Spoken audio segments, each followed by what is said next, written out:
आज हमारे लाइफ में फ़ोन इतना ज़रूरी अहम हिस्सा बन चुका है जिसकी कोई कल्पना भी नहीं कर सकता था कुछ साल पहले। और कहते हैं ना कि बच्चों को फ़ोन नहीं देना चाहिए, और जिसके घर में बच्चे फ़ोन चलाते हैं और उसका दुरुपयोग करते हैं उसके घर में कुछ ऐसा ही कांड होता है। दो सगे भाई होते हैं और अपने ही बहन के साथ एक वीडियो दिखाकर उसको ब्लैकमेल करते हैं और उसके साथ गंदा काम करते हैं। नमस्कार, प्रणाम, आदाब, सत श्री अकाल। मैं वरुण और आप देख रहे हैं ऐसी जय क्राइम। तो चलिए कहानी स्टार्ट करते हैं। जरा सी ये घटना कानपुर के बांदा जिले की है, जहाँ पे एक परिवार रहता था जिसकी 3 लड़कियां थी, लड़के एक भी नहीं थे। उन तीनों में से उसके जो पिताजी थे वो उनको अपने ससुराल यानी उन लड़कियों के नानिहाल उनको छोड़ दिए और चले गए कमाने, क्योंकि माँ की मौत हो चुकी थी लड़कियों के। तो वो नानिहाल चली गई। नानिहाल जाने के बाद उनका पालन पोषण होता था। बाप यानी उसके जो पिताजी थे वो पैसे कुछ भेज दिया करते थे। बहुत समय बीतता गया, समय बीतता गया। कुछ समय बाद जब वो लड़के बड़े हुए नानिहाल वाले, तो उनका खर्चा चलाना बहुत मुश्किल हो गया था उसके नानी का। तो उसके नानी ने अपने ही शहर बांदा ज़िले में एक अनाथालय था, जहाँ पे उसने तीनों बहनों को भिजवा दिया और कहा कि इसके देख रेख में हमें बहुत दिक्कत आ रही है, तो आप इनको रख लीजिए। वो लड़कियाँ, उस टाइम उसकी एज कम से कम 8 साल थी उस लड़की की, वहाँ पे भिजवा दिया। 14 अगस्त को शाम को 8 बजे यानी अंधेरा हो गया था।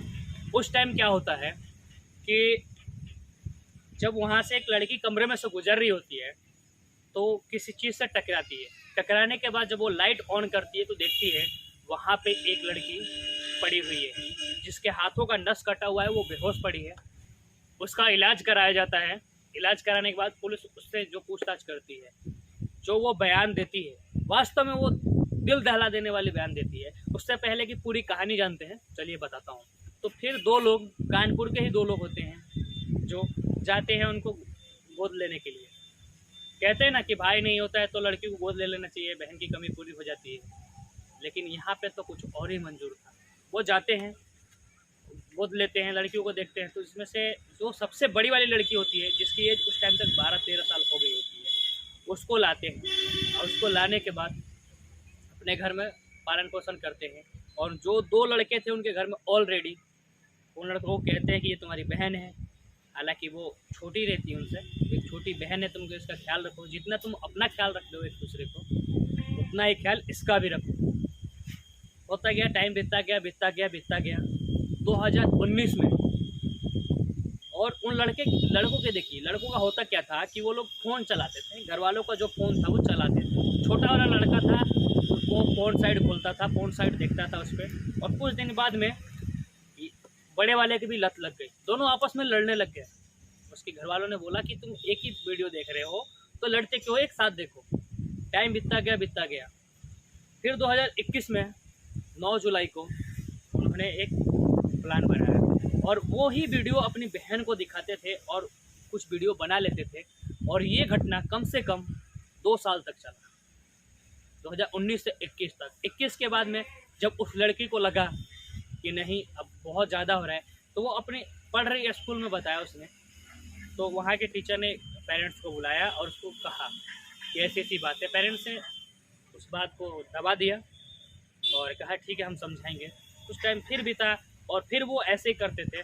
तो फिर वो बोलती है उनको ही कि मुझे फिर अनाथालय जाना है। और ज़रा सा वो ये सब काम इसलिए कर रही थी क्योंकि उसको डर था कि कहीं मुझे फिर अनाथालय ना भेज दे। जो परिवार का प्यार था, जो मुझे मिल रहा था, वो अभी तक वहाँ पे जाएंगे तो नहीं मिलेगा। कहने का तात्पर्य उसका ये है। लेकिन लास्ट में उसको भेज देते हैं 2021 में। जब 2022 आता है, इसी 14 अगस्त को, वो इतने तनाव से परेशान थी, वहाँ पे भी उसका मन नहीं लगता था। करे तो बेचारी क्या करे, तो उसने अपना नस काट लिया। और पुलिस से जब बताया तो उसने बताया कि मेरे 2 भाई थे, उसको मैं भाई बहू मानती थी, उनकी कलाई पे राखी बांधती थी। वही लोग मेरे सामने ऐसा काम करते थे, मेरे साथ वैसा ही वीडियो दिखाते थे और सेम वैसा ही दुर्व्यवहार करते थे। और मैं उनको मना करने की कोशिश भी की, यहाँ तक कि अपने पेरेंट्स को बताने की कोशिश की, लेकिन वो लोग मेरी बातों पे यकीन नहीं किए और मेरे साथ इतने दिन से गंदे काम करते आ रहे थे वो। हालांकि जब कानपुर पुलिस को मालूम चली तो पुलिस ने एक्शन लिया और उनको गिरफ्तार किया। देखिए, कहते हैं ना, भाई बहन का रिश्ता बहुत ही खास रिश्ता होता है। वो रिश्ता जो ऊपर वाला बना के भेजता है। भाई बहन का रिश्ता एक तो हम अपने मन से मानते हैं, लेकिन एक जो होता है, कहते हैं ना, सौतेली थी इसलिए हो गया, अपना अपना ही होता है। लेकिन इस सोच को बदलो। कब तक आखिर ऐसा चलता रहेगा? सौतेली माँ, सौतेली बहन, और कब तक ऐसे अलग समझा जाएगा? हालांकि अपने घर में हो रहे कुछ भी, उस पर ध्यान देना चाहिए। वो लोग लड़ रहे थे, उसके घर वालों ने ध्यान नहीं दिया और इनके बीच में ऐसा चलता रहा। उस लड़की की ज़िंदगी तो ख़राब हुई और वो, कहते हैं ना, डिप्रेशन में आके उसने ऐसा कदम उठाया। यह वीडियो बनाने का मेरा एक ही तात्पर्य है, आपको ठेस पहुंचाना नहीं है। मेरा एक ही तात्पर्य है कि आप लोग अलर्ट रहिए और हमेशा एक्शन लीजिए और अपने फैमिली को ध्यान दीजिए। नमस्कार, कल मिलूँगा फिर 8 बजे।